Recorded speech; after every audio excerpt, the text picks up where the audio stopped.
안녕하세요. 성공예감 이대호입니다.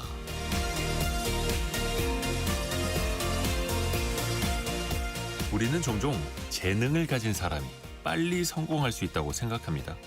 또는 좋은 집안, 경제적 여유, 혹은 운이 인생을 결정한다고 믿기도 하죠. 하지만 현실을 들여다보면 꼭 그렇지만은 않습니다. 머리가 비상했어도 금세 포기하고 말았던 사람들, 우호적인 환경에도 삐뚤어져 버린 사람들, 재능이 뛰어났어도 반짝하고 사라진 이름들.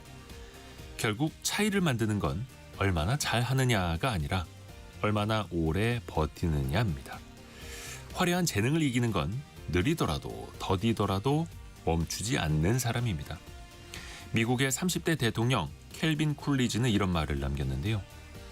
세상 그 무엇도 끈기를 대신할 수 있는 건 없다. 뛰어난 재능도 아니다. 재능이 있는데도 성공하지 못한 사람은 세상에 널렸다. 천재성도 아니다. 버림받은 천재성이란 말도 있지 않은가. 교육도 아니다. 이 세상에는 교육받은 나고자들로 가득 차 있다. 끈기와 결단력만이 모든 것을 가능하게 만들어준다. 성공예감 이대호입니다. 시작합니다.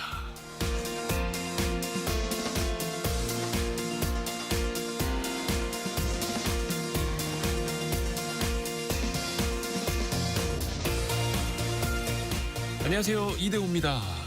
새로운 한 주가 시작됐습니다. 11월 24일 월요일 아침, 오늘도 함께해 주셔서 감사합니다. KBS 콩으로 임근재님, 김선우님 등등 들어오셨고, 유은영님도 딱 맞춰 들어왔네요라고 방금 들어오셨나 봅니다. 고맙습니다. 자, 오늘도 경제상식 퀴즈가 빠지지 않는데요. 요거 신청하지 않으신 분들 귀담아 들으셔야겠습니다.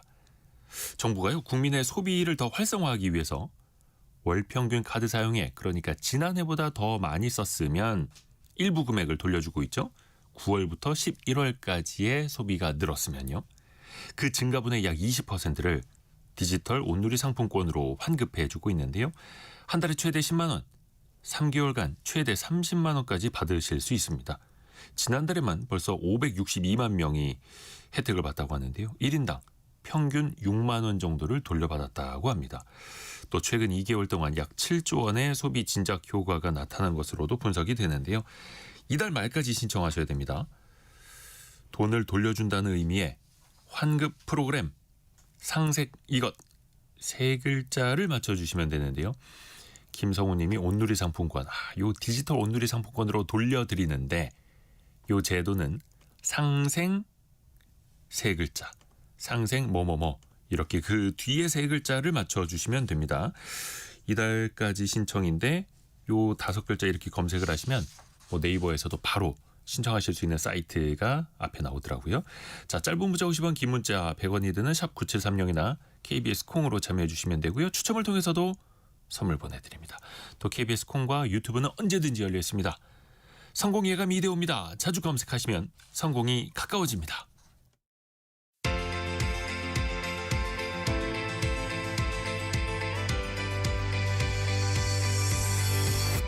KBS 1라디오 성공예감 이대호입니다. 자, 오늘의 경제뉴스 한국경제신문 강영현 기자, 파이낸셜 뉴스 이환주 기자 함께합니다. 안녕하세요. 안녕하세요. 방금 그 음악 나가는 사이에 이환주 기자가 오늘 경제상식 퀴즈 정답 어렵다고. 어려워요? 네, 영어로 돼 있어가지고 그래요? 돈으로 지불했던 걸 다시 돌려준다. 6657님이 샌드백. 이거 어렵나요? 무슨 백으로 끝나는데 6768님 캐시백이라고 보내주신 분도 계시고 객관식으로 내드릴까요? 그게 나을 것 같아요. 힌트. 패 500, 패 300, 패 200 여기까지만. 자, 오늘 어떤 아이템 준비했는지 강효영 기자 어떤 거 준비했어요? 네, 먼저 대출 이슈 2가지 준비했는데요. 연말에 가계대출 막힐 수 있다는 우려부터 명륜 진사갈비 대표가 불법 대부 혐의로 검찰에 송치됐다는 내용까지입니다.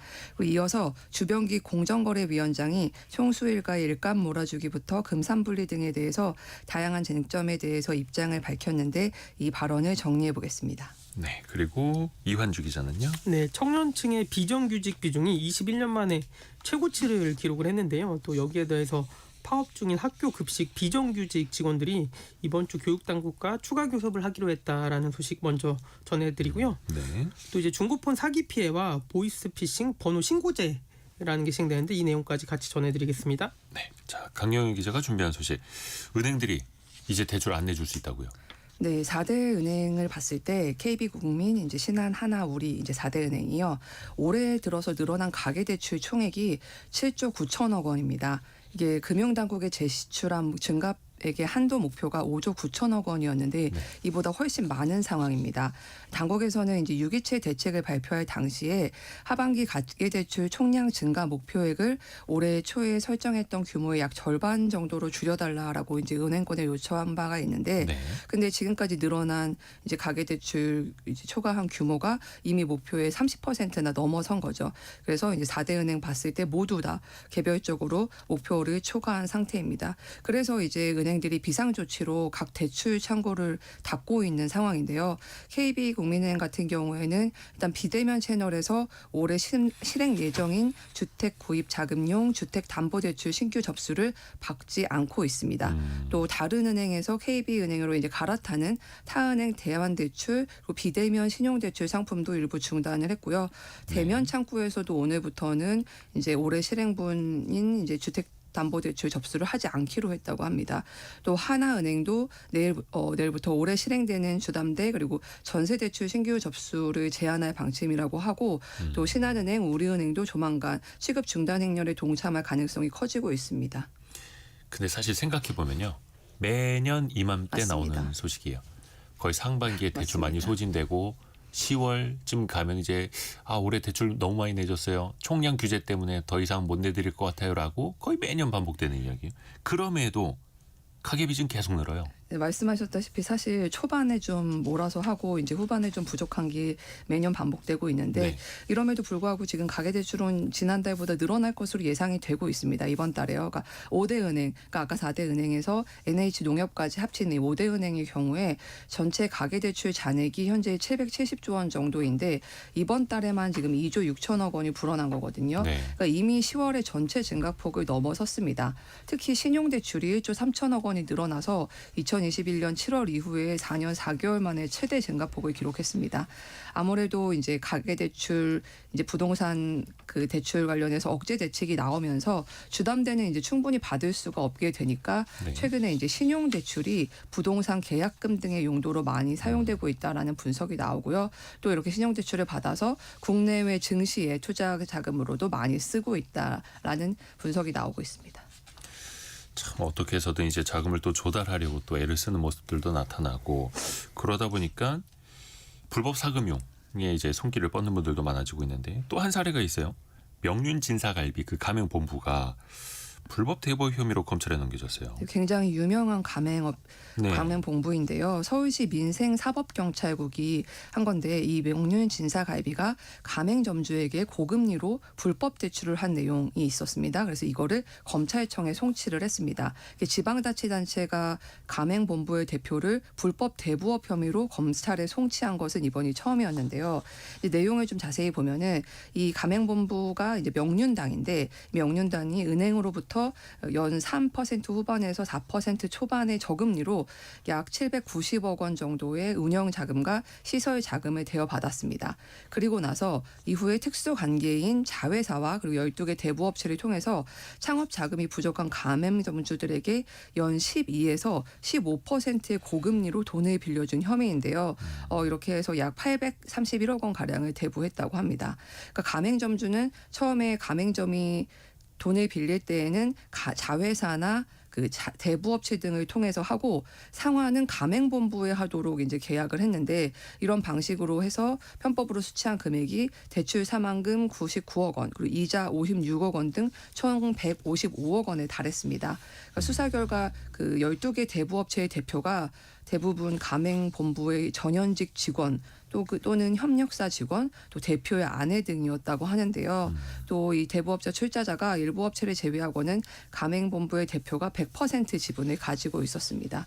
그래서 가맹본부가 대부업을 등록하지 않고서 자회사를 이용해서 자금 대여 관련 이익을 취하는 등의 이제 미등록 불법 대부 영업을 했을 때 10년 이하의 징역 또는 5억 이하의 벌금에 처할 수 있는데, 이래서 이제 서울시가 검찰에 송치를 한 거고요.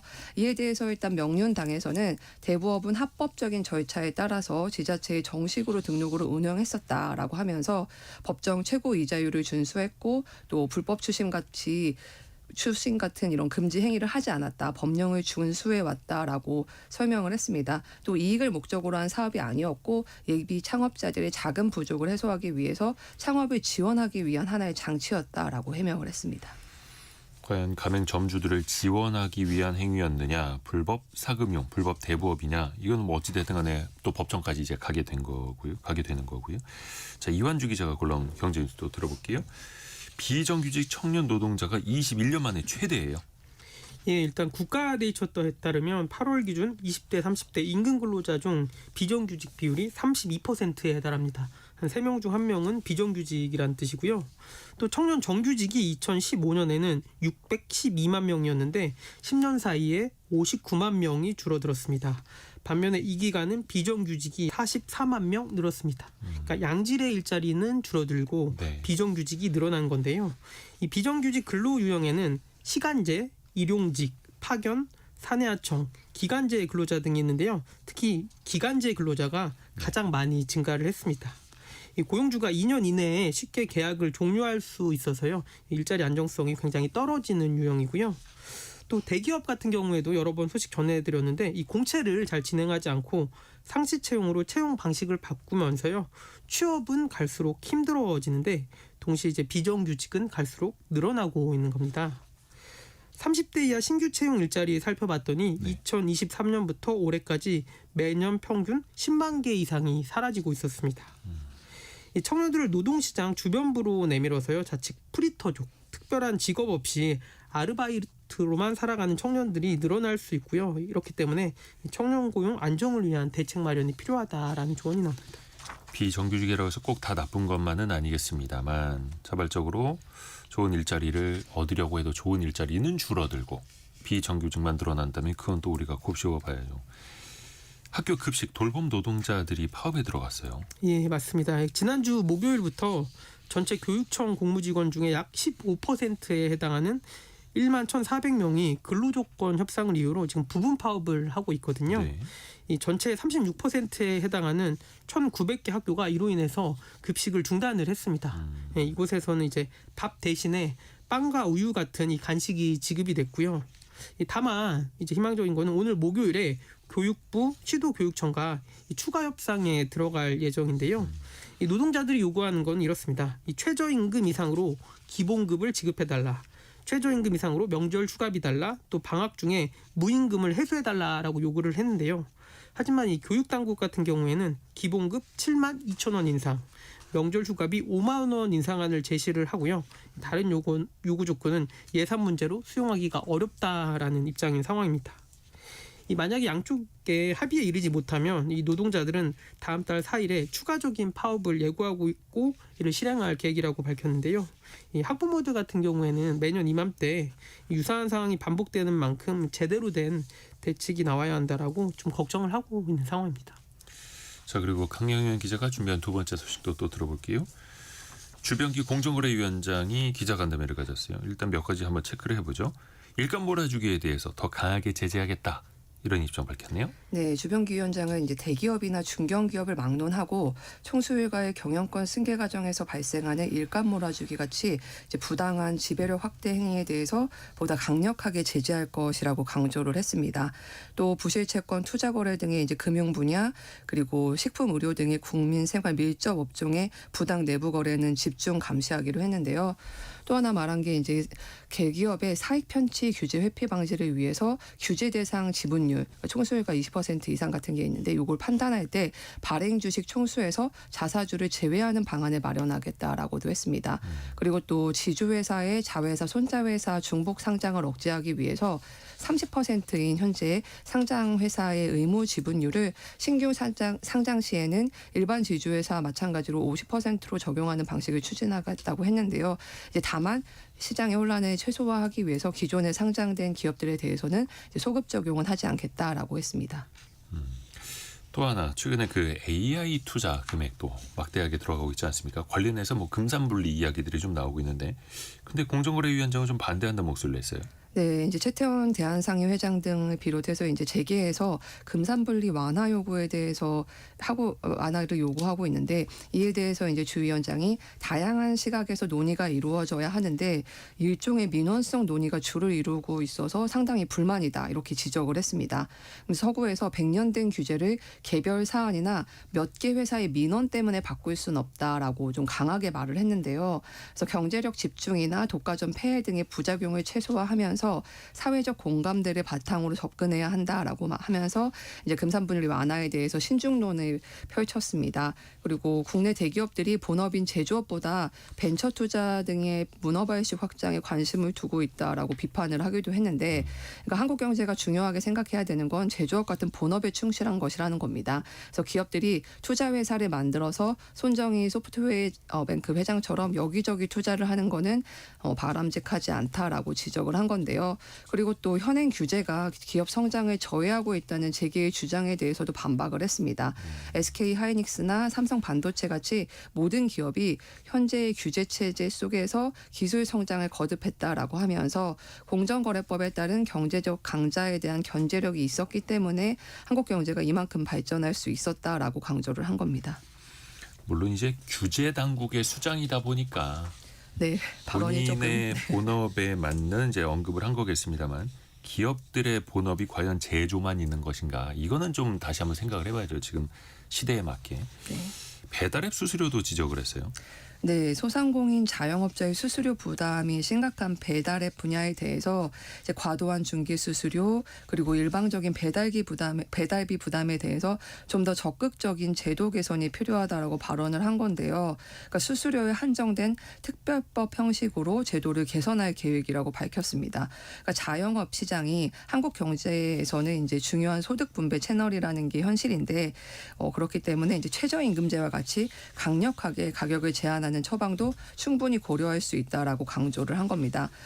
이 밖에도 이제 온라인 플랫폼법과 관련해서 플랫폼 분야에서 공정하고 투명한 거래 질서를 확립해야 한다라고 강조를 하면서 거대 플랫폼 기업의 독과점을 규제하는 법을 당장 추진할 수는 없지만 현행 법 체제 내에서도 규율할 수 있다라고 이야기를 했습니다. 그러니까 한미 팩트시트에 보면은 이제 온라인 플랫폼 규제에 대해서 미국 기업이 차별당하거나 불필요한 장벽에 직면하지 않도록 한다라는 규절에 대해서는 너무 당연한 원칙을 선언한 거다. 그냥 우리가 규제를 도입하지 않는다고 약속한 건 아니다라고 했는데요. 그러면서 이제 국적에 따른 차별이 없는 입법 그리고 법 집행으로 대응하겠다라고 밝혔습니다. 네, 그리고 이완주 기자가 준비한 소식도 하나 더 들어보죠.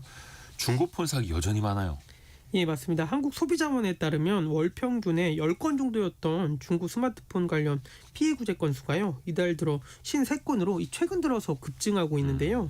이 한 대형 온라인 중고폰 판매 업체가 있는데, 네. 이 주문을 받은 뒤에 제품을 보내주지 않고 환불 절차도 미루는 사태가 발생을 했기 때문으로 보입니다. 이 최근 3개월간에 2,600건에 대해서 환불을 했고요.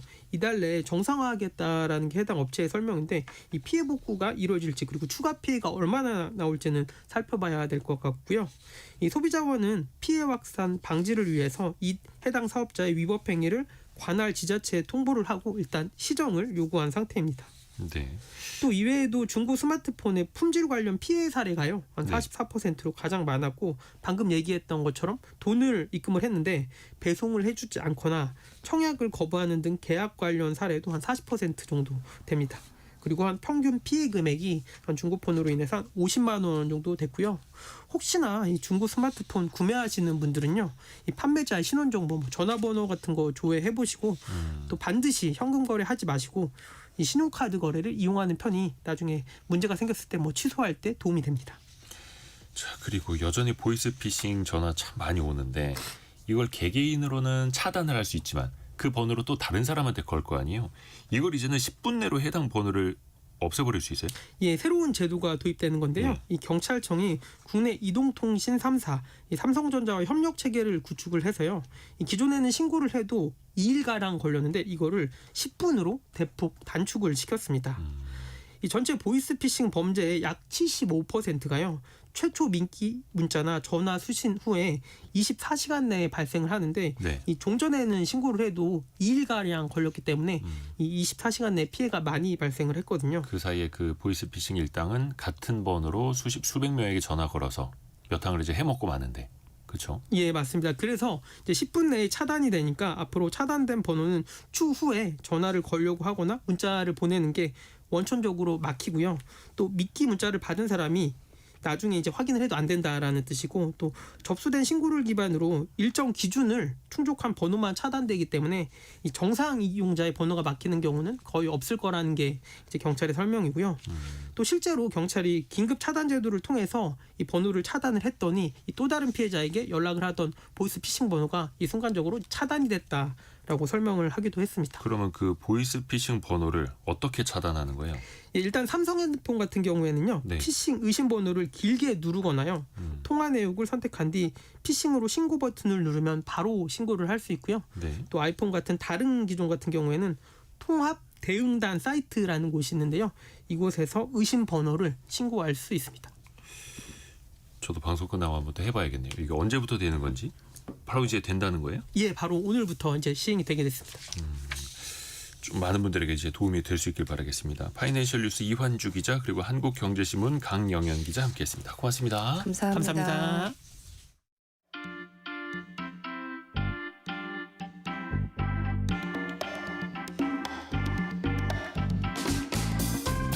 지금 여러분께서는 KBS 일라디오 성공예감 2대호입니다를 듣고 계십니다.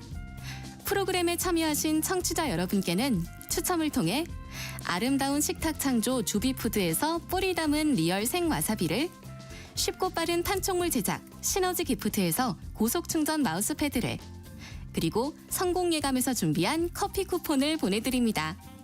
당첨자는 성공예감 2대호입니다 홈페이지에서 확인하세요.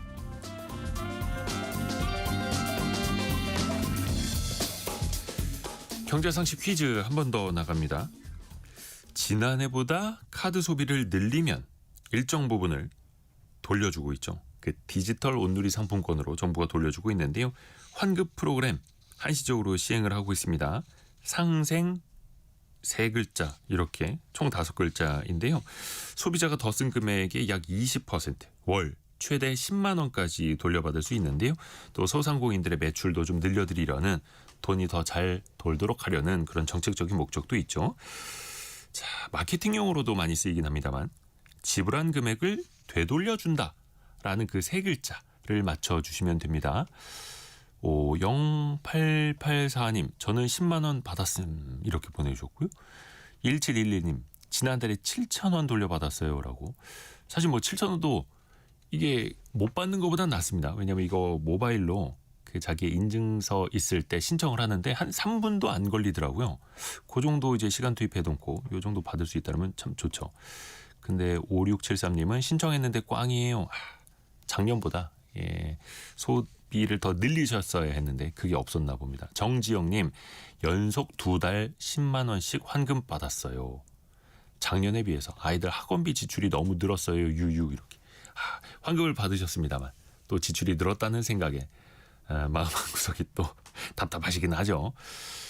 0724님은 평균 환급액이 6만 원이에요. 저는 9만 원을 받았는데 전략해야겠다 이렇게 또 생각을 하고 계시고, 요걸 돌려받았습니다만 내가 작년보다 더 많이 썼구나 해서 뭔가 경기 순환에는 도움을 주셨습니다만 개인적으로는 또 절약을 해야겠다라는 생각을 들게 하는 이 양면성이 있습니다.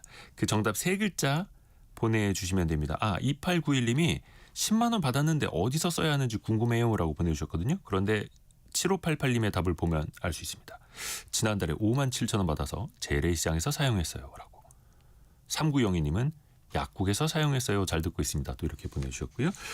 공유해 주셔서 감사합니다. 상생 뭐뭐뭐 그 세 글자를 맞춰주시면 됩니다. 짧은 문자 50원, 긴 문자 100원이 드는 샵 9730 KBS 콩이 열려 있습니다.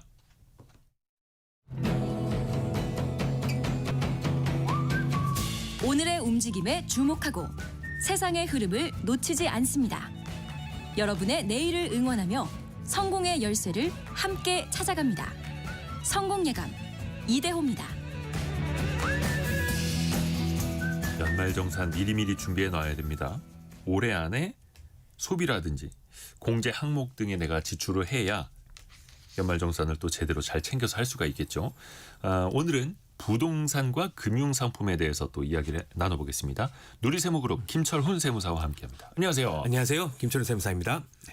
오늘은 전월세 네. 여기서부터 한번 이야기를 시작해볼까요? 월세 이거 세금 공제 받을 수 있다라고 우리가 알고 있는데 네. 얼마나 받을 수 있는 거예요? 네, 직장인이 월세를 살고 있다면은 연말정산에서 세금을 이제 돌려받을 수가 있는데요. 네. 그럼 얼마나 돌려받을 수 있느냐? 예를 들어 볼게요. 매달 월세 한 50만 원을 내는 사람이 있는데 네. 그럼 1년으로 따지면 12개월이니까 한 600만 원을 월세로 낼 거예요. 네. 그럼 돌려받는 금액은요. 연봉에 따라서 조금 다른데요. 이제 15%, 17% 두 개가 있습니다. 연봉 정확하게는 총급여가 5,500만 원보다 좀 작다, 이하다라고 하면 17%를 적용받고요. 그래서 1년이면은 102만 원을 돌려받습니다.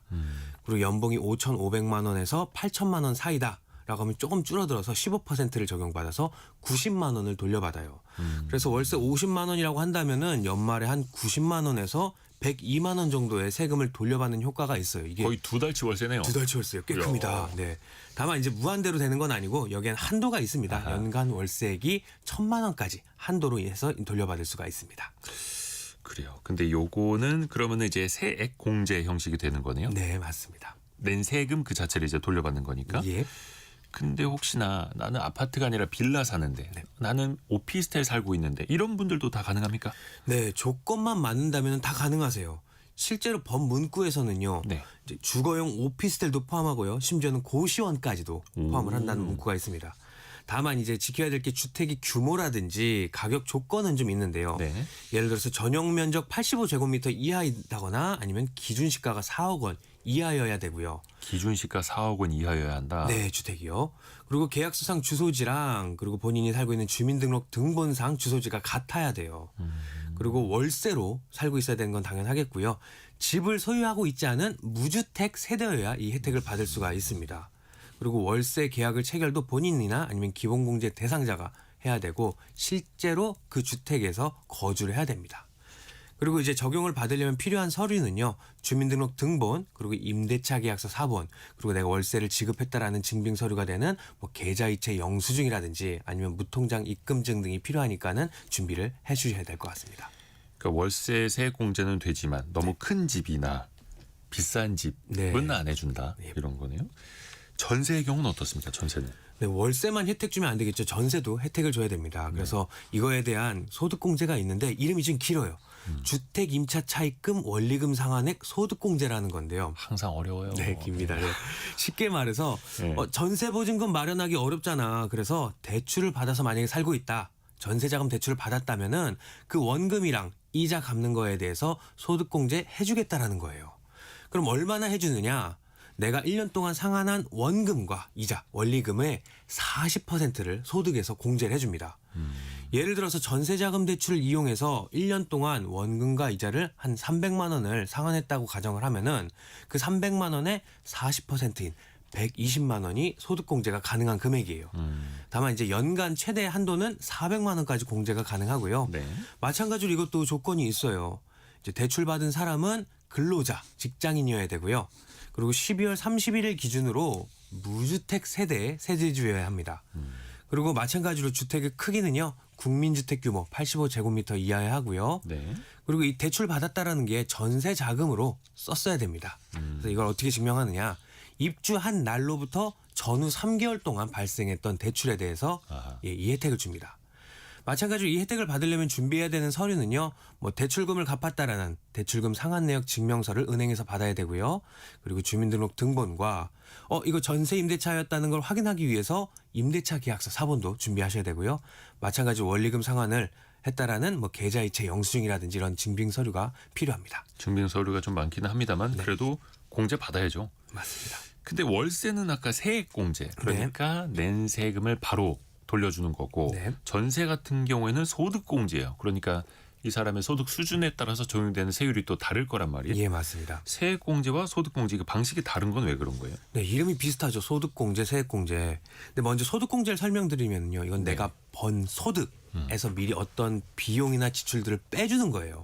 그래서 과세 표준이 낮아지는 효과가 있는데 쉽게 말해서 마트에서 내가 1+1 상품을 구입하는 거랑 똑같아요. 근데 이제 세액공제는 쉽게 말해서 세금 공제라고 이해하면 좀 더 쉬운데요. 세금을 빼주는 거예요, 말 그대로. 그냥 바로 할인. 맞습니다. 내가 마지막에 내야 될 세금에서 바로 얼마를 깎아주는 건데 네. 마트에서 계산 바코드 다 찍고 나서 그 다음에 쿠폰으로 할인을 받는 거랑 똑같습니다. 그래서 월세랑 절세는 왜 연말정산 방식이 하나는 소득공제고 하나는 세액공제냐? 그러게요. 월세는요 매월 집주인에게 임대료를 이렇게 지불하는 형태로 제출을 합니다. 그래서 주거 비용이긴 한데 매달 반복적으로 임대료를 직접 지출을 하기 때문에 세금도 직접 바로 깎아주는 방식이 조금 더 적절하고요. 전세 같은 경우는 사실 내가 집주인에게 돈을 월세를 주는 게 아니라 아하. 보증금 집주인에게 맡겨놓고 나는 그 전세 보증금을 마련하기 위해서 은행에서 대출을 받고 그 대출 원리금을 상환하는 형태가 많기 때문에 즉 내가 번 돈 중에 일부를 대출금 갚는 데 썼다라고 했기 때문에 소득공제 방식이 조금 더 적절합니다. 그러면 반전세는 어때요? 반은 전세고 반은 월세다. 네. 이 경우에는 어떻게 되는 거예요? 네, 결론부터 말씀드리면 반전세로 살고 있다면 두 가지 혜택을 모두 동시에 받을 수가 있어요. 네. 예를 들어서 전세 보증금 1억짜리이면서 월세 30만 원에 사는 이런 반전세에 살고 있다면 네. 연봉 총급여가 8천만 원 이하인 근로자가 주택 임차 차입금을 대출 받아서 원리금도 갚고 있고요. 전세 보증금 그리고 또 월세도 집주인에게 또 내고 있다. 이런 경우에 해당되는데 우리가 마트에서 1+1 제품을 사고 나서 나올 때 또 계산할 때 할인 쿠폰으로 한 번 더 혜택을 받는 거라고 생각하면 돼요. 앞에서 말씀드렸던 월세 세액공제 조건에도 해당하고 내가 네. 전세 소득공제 조건에도 맞는다면 혜택을 둘 다 챙길 수가 있습니다. 사각지대는 없다라는 거네요. 네, 또 하나 그 내 집 마련했어도 사실 거의 절반이 은행집 아닙니까? 네 맞습니다. 원리금 부담도 만만치 않은데 내 집 마련했어도 주택담보대출 끼고 있는 분들을 위한 그 연말정산 요 팁도 알려주세요. 네, 월세도 혜택이 있고요. 전세도 혜택이 있고요. 마찬가지로 1주택자라고 한다면은 내가 주택담보대출에 대한 이자 상환액도 소득공제를 해줍니다. 예를 들어서 기준시가가 5억 원짜리 주택을 사가지고요. 내가 대출 이자로 연간 1,000만 원을 냈다고 한다면 예. 그 1,000만 원을 소득에서 공제를 해줘요. 근데 대신에 이것도 마찬가지로 몇 가지 기준이 있는데요. 첫 번째로는 무주택자이다거나 아니면 주택을 샀으니까 1주택자까지는 혜택을 줘요. 뭐 2주택자인 다주택자부터는 혜택을 받을 수가 없고요. 네. 그리고 중요한 거는 이 주택의 가격인데 주택 취득했을 때 당시에 기준시가가 6억 원 이하인 주택을 대상으로 합니다. 그러니까 중요한 거는 취득할 당시, 살 당시의 기준시가이기 때문에 내가 산 다음에 이 주택 가격이 올랐다고 하더라도 내가 취득했을 때 당시의 가격이나 아니면 기준시가 요건을 충족했다면 계속해서 공제가 가능합니다. 또 한도는요 최대 2천만 원까지고요. 대출 받는 목적이 주택을 구입하기 위한 거였기 때문에 담보 설정이라든지 이런 요건이 있는 경우가 많으니까는 이 점 잘 챙겨야 될 것 같습니다. 그리고 또 이제 맞벌이 하시는 분들 입장에서는 이 집을 누구 명의로 하느냐, 네. 대출을 누구 명의로 받았느냐에 따라서 이거 연말정산할 때도 유불리가 좀 달라질 수 있잖아요. 맞습니다. 결혼을 하고 이제 집을 마련을 하면 이 명의는 누구로 할지도 고민, 그리고 대출도 누가 받을지도 고민을 해야 돼서 네. 복잡해질 수가 있는데 대출과 관련해서 가장 중요한 기본 원칙은요. 근로자 본인 명의로 차입을 해야 되고요. 두 번째로는 주택을 소유하고 있는 사람과 대출을 빌린 사람, 차입자가 같은 사람이어야 혜택을 받을 수가 있습니다. 그래서 저희 클라이언트 중에 이제 여러 가지 케이스가 있는데 그중에 첫 번째 대표적인 케이스가 집 명의는 아내 명의인데 대출을 남편이 받은 거예요. 그래서 남편이 대출 이자 상환액을 계속해서 갚고 있는데 이거는 소득공제를 받을 수가 없어요. 왜냐하면은 집 명의는 아내 명의로 돼 있고 대출을 빌린 사람은 남편으로 돼 있어서 이 경우라면 혜택을 받을 수가 없고요. 또 자주 있는 일은 부부 공동 명의 주택인데 대출은 남편 혼자만 받은 거예요. 그래서 남편이 갚고 있다고 한다면은 이런 경우라면은 남편 같은 경우라면은 본인이 소득 공제를 받을 수가 있는데 아내는 대출의 차주가 아니기 때문에 대출을 빌린 사람이 아니기 때문에 소득 공제를 받을 수가 없습니다. 그리고 마찬가지로 남편이 이 대출 소득공제를 받기 위해서는 명의자 남편이 근로소득이 있어야 되고요. 그리고 주택 소유 지분율이라든지 아니면 명의 등도 다 공제 요건에 맞아야 됩니다. 그래서 이제 부부가 같이 공동으로 집을 마련할 때는 이 명의는 누구로 할지, 대출은 누가 받을지, 그리고 이 채무는 누가 어떻게 비율로 분담을 할지도 미리 설계해 두는 게 중요합니다. 좀 일치되게 가야 된다는 얘기죠. 맞습니다. 예. 또 이게 은행이라든지 어떤 기관을 통해서가 아니라 부모님이나 가족한테 돈을 빌리는 경우도 있지 않습니까? 네. 혹시 이것도 연말정산에 해당이 될까요? 네, 이렇게 연말정산에서요. 가족같이 일반인에게 빌린 돈으로 내가 주택 임차 자금이라든지 이런 걸 마련했다라고 하더라도 공제를 받을 수가 있어요. 그래요. 네, 금융기관뿐만이 아니라 가족에게 빌린 주택 임차 자금, 전세 자금, 뭐 이런 원리금 상환액도 몇 가지 조건만 지킨다면 소득공제가 가능한데요. 이제 빌리는 사람은 연봉이 5천만 원 이하여야 되고요. 그리고 가족간이라고 하더라도 이자는 3.5% 이상을 주고 받아야 됩니다. 그리고 입주일 전후 한 달 이내에 빌린 돈이어야 돼요. 근데 이렇게 가족한테 빌린 돈은 되지만 회사, 법인 같은 경우라든지 아니면은 뭐 공제회, 일반 법인에게 빌린 돈은 공제 대상이 아니라고 못 박아뒀으니까는 아하. 이 부분 잘 챙겨야 될 것 같습니다. 회사에서 뭐 임직원들에게 뭐 가끔 이제 돈을 빌려주는 경우도 있는데 네. 그거는 공제 대상이 안 된다. 네. 또 하나 뭐 주택 담보 대출 이런 게 아니라 네. 신용 대출, 뭐 비상금 대출 이런 거 받으신 분들도 이게 연말정산에 어떤 소득공제 대상이 될까요? 네, 결론부터 말씀드리면요. 아쉽지만 신용대출이라든지 아니면 비상금 대출은 연말정산 공제가 안 됩니다. 왜냐? 이유는 단 하나인데요. 네. 세금 공제는 이제 주택과 관련된 목적이 있는 명확한 대출에만 인정이 되기 때문이에요. 그러니까 주거 안정을 위해서 쓰는 돈만 정부가 도와드리겠습니다. 이런 네, 성격인 거네요. 맞습니다. 그래서 대출 용도가 주택이어야 돼요. 이 한 문장으로 모든 기준이 다 정리가 되는데 네. 이렇게 신용대출로 만약에 받아서 집을 샀다라고 하면 이자 공제가 안 되니까는 주의하셔야 되고요. 그리고 또 이 외에도 안 되는 대출은 신용대출, 마이너스 통장, 뭐 비상금 대출, 자동차 담보 대출, 카드론, 사업자 대출 이런 것들 다 안 돼요. 근데 뭐 다 안 되느냐 대출이라고 혜택 주는 게 하나만 더 있습니다. 바로 학자금 대출인데요. 이 학자금 대출은 교육비로 인정이 되기 때문에 공제가 가능해요. 그래서 세액공제율 15%를 적용받아서 내가 만약에 학자금 대출을 받아서 올해 100만 원을 갚았다고 한다면은 여기에 15%인 15만 원을 세액공제 받을 수 있으니까 이 점 챙기는 것도 좋을 것 같습니다. 그리고 요걸 몰라서 놓치시는 분들도 있어요. 작년에 공제 받았어야 됐는데 놓쳤다. 네. 어떻게 해야 됩니까? 네, 내 집 마련은 했는데 그때 깜빡했다. 아니면 월세 냈는데 공제 신청을 놓쳤다. 이런 경우들 많이 있는데요. 놓쳤던 공제는 경정 청구라는 방법으로 다시 챙길 수가 있습니다. 예를 들어서 대출 이자라든지 아니면 월세 공제를 그 당시에 신청을 못했다고 한다면 이후에 내가 받았어야 할 공제가 있었어요라고 해서 신청이 가능해요. 이 신청 가능한 기간은요. 보통 5년 내에 신청하면은 다시 받을 수 있다고 보면 되고요. 5년 이내에 경정 청구. 네. 주담대 같이 이렇게 이자 상환액 소득공제도 만약에 놓쳤다고 한다면 이번에 다 받으면 됩니다. 다만 이제 요건에 해당하는 주택 공시 가격이라든지 아니면 대출 등의 요건들이 매년 다르기 때문에 이 점 그때 잘 확인해서 신청을 하면 될 것 같습니다. 금융 상품도 좀 살짝 볼까요? 네. 예적금 중에서 세금 혜택 있는 것도 좀 알려주세요. 네, 저축이나 뭐 예적금이라고 하더라도 모든 상품이 연말정산 공제 대상이 되는 건 아닌데 네. 특별히 법에서 정한 몇 가지가 혜택이 있어요. 대표적인 게 바로 주택 청약저축인데요. 네, 청약저축은 이제 무주택자가 내 집을 마련하기 위해서 효과적인 수단인데 여기에 납입한 금액의 40%를 소득공제해 주는 게 주택 청약저축 공제입니다. 네. 예를 들어서 주택 청약저축 납입액이 300만 원이라고 한다면은 여기에 40%인 120만 원을 소득에서 공제를 받을 수가 있어요.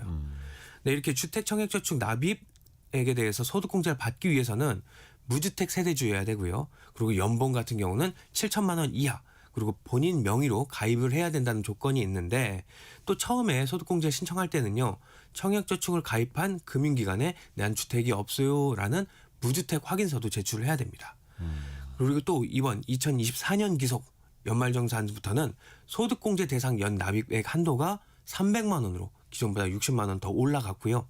또 공제 대상이 예전에는 세대주 본인만 가능했었는데 배우자까지도 확대돼서 배우자가 이 저축에 가입을 하고 납입까지 했다면은 세대 합산으로 해서 공제를 받을 수 있으니까 이 점도 꼭 챙겨받는 게 좋을 것 같습니다.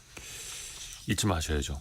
그리고 정순자님이 프리랜서로 일하고 5월에 종소세 신고하는 사람들은 혜택 어떻게 받나요?라고 하셨는데, 근데 뭐 월세 세액공제나 전세 소득공제나 네. 이건 똑같이 적용되는 거잖아요. 이 부분은 아쉽게도 근로소득이 있는 사람에게만 해당되는 부분이기 때문에 근로소득이 아니라 네.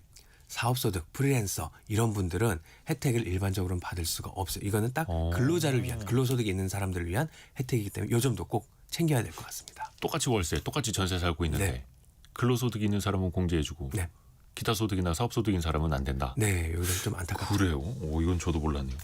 김철훈 세무사 통해서 배워봤습니다. 고맙습니다. 감사합니다. 라디오 정보센터 다녀옵니다. 이재명 대통령이 G20 회의에서 인공지능 기술 혜택을 모든 인류가 고루 누리도록 국제사회와 협력하겠다며 글로벌 AI 기본사회 구상을 밝혔습니다. 주말 내내 장외 집회에 나선 국민의힘이 괴물 정권을 끝내야 한다며 국민들이 이재명 정권에 레드카드를 들어달라고 호소했습니다. 더불어민주당은 국민의힘과 사법부가 내란에 동조하고 있다며 내란 종식을 위한 전담 재판부 설치를 서두르겠다고 압박했습니다. 김정관 산업통상부 장관이 한미 관세 협상 결과로 진행되는 대미 투자펀드에 대해 내년 상반기 중 성과가 나올 거라고 말했습니다. 김 장관은 미국 쪽에서 서두르는 분야가 있다고 밝혔습니다. 대기업의 금융활동을 막는 규제인 금산분리를 완화하는 방안에 대해 주무부처 수장인 주병기 공정거래위원장이 신중해야 한다는 입장을 내놨습니다. 지금까지 라디오 정보센터 뉴스 정한나였습니다. 아마 지식산업센터라고 들어보셨을 겁니다. 뭐 오피스 건물이기도 하죠. 중소기업들에게는 참 좋은 일터이기는 한데 수익형 부동산으로 투자하신 분들에게는 이게 참 애물단지로 전락하고 있는데요. 건물의 70%까지 비어있는 곳이 있고요. 미분양도 많고 경매로 그 매물도 많이 쏟아진다고 하는데요. 오늘은 지식산업센터를 한번 또 입체적으로 배워보시죠. 돈워리 투자백서 시간, 어서민의 성선화 대표와 함께합니다. 대표님 안녕하세요. 안녕하세요. 우선은 이 지식산업센터 요즘에 지산이라고 막 줄여서도 부르던데 어떤 네. 용도로 지어진 건지부터 좀 알려주세요. 네, 지식산업센터는 쉽게 말하면 이게 작은 회사들이 공장처럼 쓰면서 동시에 사무실로도 쓸 수 있게 만든 건물인데요. 일단 뭐 예전에는 공장을 짓거나 사무공간을 구하려고 하면 각각 따로 임대를 했어야 되는데 이런 이제 부담을 줄여주고 한 건물 안에 제조, 연구, 사무, 창고 한꺼번에 이렇게 할 수 있게 만들어 놓은 거거든요. 네. 근데 중요한 게 이게 국가가 정책적으로 밀어주면서 생긴 상품입니다. 그래서 보면 이 지산 같은 경우에는 취득세도 깎아주고 재산세도 감면해주고 대출도 일반 오피스 때보다 훨씬 잘 나오는 혜택들이 있거든요. 네. 그래서 일단 국가가 정책적으로 이렇게 어떻게 보면 소규모 사무실들이 모든 거를 그 안에서 한꺼번에 해결할 수 있도록 만든 그런 집단이다. 뭐 건물의 집단이다 이렇게 볼 수가 있는 거죠. 그래서 예전에는 뭐 아파트형 공장, 아파트형 네. 오피스 이렇게 부르기도 했었고 네. 그러면 지식산업센터가 어떤 뭐 법이나 제도적인 측면에서 상업용 오피스텔과는 어떻게 다른 거예요?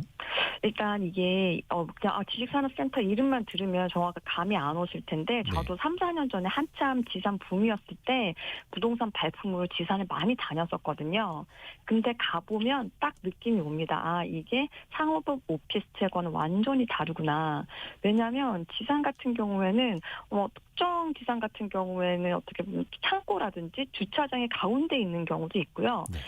차로 사무실 앞까지 바로 올라갈 수 있는 그런 구조로 만들어 놓은 곳도 있거든요.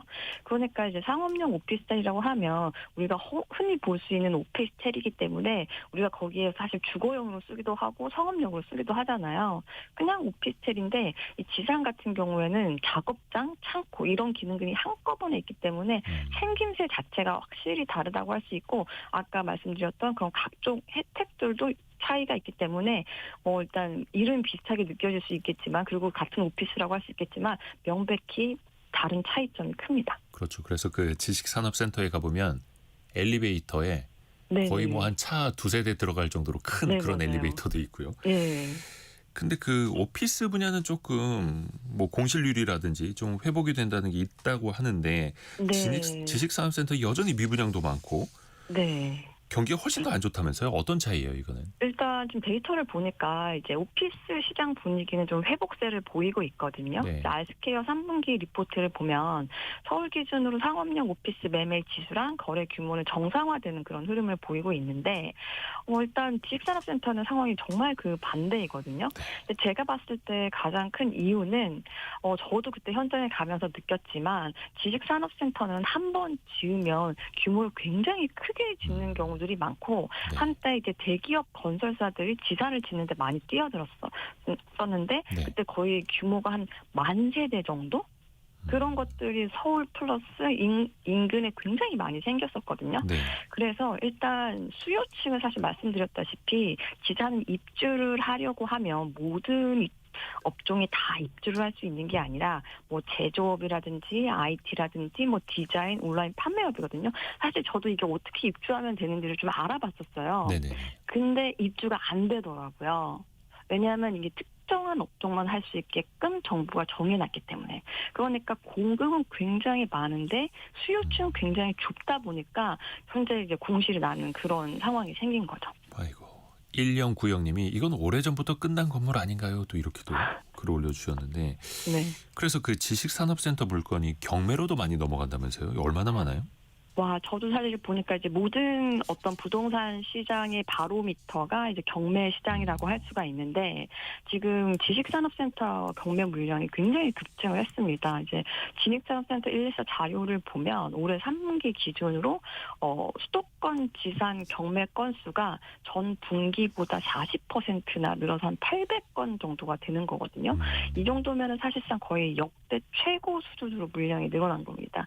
근데 여기서 더 심각한 게 이제 낙찰률이라고 할 수 있는데 네. 서울 같은 경우에는 약 22%, 경기는 7% 수준입니다. 이게 무슨 얘기냐면 경매로 나온 물건 중에 10건 중 7건은 아예 낙찰이 되지 않는다라는 거거든요. 사실 뭐 일반적으로 굉장히 경매 시장이 좋을 때 아파트의 낙찰률이 거의 70에서 80%가 되거든요. 네. 그러니까 아파트 같은 경우에는 경매로 나오면 10건 중에 7건은 낙찰이 되는데 네. 이게 지금 지사는 완전 반대 경우예요. 아이고. 10건이 나오면 3건 정도만 낙찰이 되기 때문에 당연히 이제 낙찰가율도 낮아지고 어떻게 보면 경매로 나온다고 하더라도 이거를 헐값에 처분을 할 수밖에 없는 그런 상황이 되고 있는 거죠. 그러니까 실수요도 줄어들고 있고 투자 수요도 그럼 네. 거의 없는 셈이고 네. 근데도 계속해서 지식산업센터가 공급이 된다면서요. 이거 왜 그런 거예요? 제가 봤을 때 부동산 시장은 항상 이런 특징이 있거든요. 네. 그러니까 수요가 굉장히 많을 때는 이제 가격이 또 확 뛰게 되거든요. 3, 4년 전에 그런 현상이 나타났었는데 뭐 제가 봤을 때 뭐 지산 같은 경우에 심지어 막 번호표를 뽑아가지고 이렇게 사는 경우들도 있었거든요. 굉장히 좋을 때는요. 네. 근데 그렇게 굉장히 수요가 몰리다 보니까 공급이 한꺼번에 몰리게 된 거죠. 지금 보면 이제 건축 허가를 받은 곳 중에 뭐 200군데 정도가 있는데 지금 짓고 있는 데는 80군데밖에 안 된다는 거니까 네. 예전에 그러니까 시장이 굉장히 좋을 때 인허가를 이미 막 짓고 싶어서 다 받아 놓은 거죠. 근데 이제 시장이 확 침체가 되니까 이제는 또 뜨지도 못하고 그래서 사실 인허가를 받아놨으면 그거를 지어야 되는데 그것도 못하는 상황이 되면 사실 이건 건설사 입장에서도 굉장히 이제 어떻게 보면 부실 사업장으로 전락하게 되게 되는 거죠. 그러게요. 그래서 주변에도 보면은 몇 년 전에 지식산업센터 이거 돈 된다 해서 투자하셨다라는 분들 또 어려움에 네. 처한 분들 참 많이 있고 네네. 근데 이미 또 물량도 많은데 아파트라든지 또 주거는 수도권에 특히 이제 서울에 좀 모자라다고 하잖아요. 그러면 이 네네. 지식산업센터를 오피스텔이나 임대아파트 이런 주거용으로 변경할 수는 없는 거예요? 사실 이런 질문들도 굉장히 많이 하시거든요. 사실 네. 그렇게 되면 굉장히 좋겠죠. 왜냐하면 지식산업센터는 업종에서 정해져 있으니까 그냥 이제 주거용을 써서 그러면 이제 월세를 줘버릴 수도 있지 않겠나 이렇게 생각하실 수 있는데 네. 결론부터 말씀을 드리면 현재 제도에서는 이렇게 대부분 불가능합니다. 네, 앞에서도 말씀드렸다시피 이제 지상 같은 경우에는 산업시설로 지정된 건축물이거든요. 그리고 이거를 정부에서 정책적으로 어떻게 보면 뭐 제조업이나 연구업, IT를 지원하기 위한 공간이기 때문에 이게 만약에 뭐 처음에 할 때 각종 세금 혜택을 받았는데 네. 이걸 주거용으로 바꾼다라고 하면 사실 세금을 또 환급해서 다시 돌려줘야 되는 그런 문제도 생기고 정책적인 취지에도 맞지가 않거든요, 사실.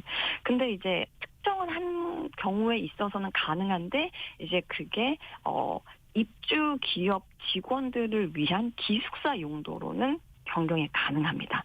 왜냐하면 그건 약간 취지에 맞다라고 할 수가 있는 거죠. 왜냐하면 그 기업의 어떤 복지 차원이니까요.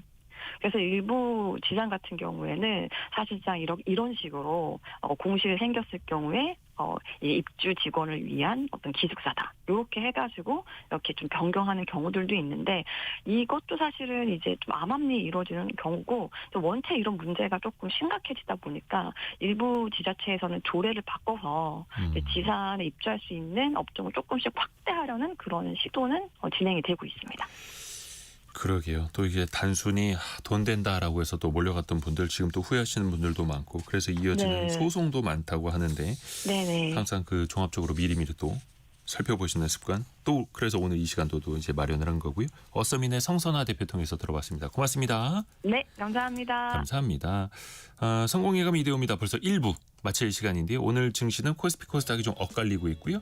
코스피는 1.15% 정도 반등한 3,897. 코스닥은 약보합인 상황인데요. 과연 이런 회복이 얼마나 이어질 수 있을지 AI 거품론 속에서 흔들리는 반도체 기업 등등 같이 한번 또 2부에서 개미스쿨 시간에 살펴보시죠. 김학균 센터장과 함께 돌아옵니다. 잠시 뉴스 들으시고요. 10시 5분에 금방 다시 뵙겠습니다.